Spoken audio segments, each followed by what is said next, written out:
The Brand Bengaluru initiative is the brainchild of Deputy Chief Minister T.K. Shivkumar.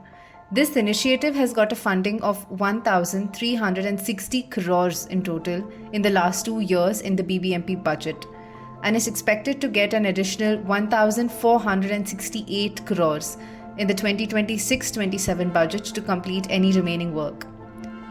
According to the official website, the initiative has made bold claims of making pedestrian-friendly roads, stating that would apparently take center stage, among other things like developing well-planned sidewalks, dedicated cycling lanes, and green spaces to encourage active transportation and promote healthier lifestyle.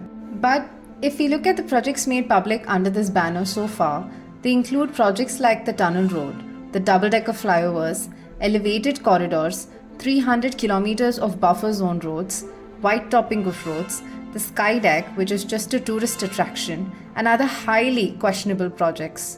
If making pedestrian-friendly roads was really center stage for the government, then why is there no mention of any such project? All the projects made public so far predominantly only cater to car owners and not the pedestrians, who are the majority. Everyone, including car owners, are pedestrians at some point. So how are we supposed to navigate the city? What makes this even worse is that we are the ones footing the bill.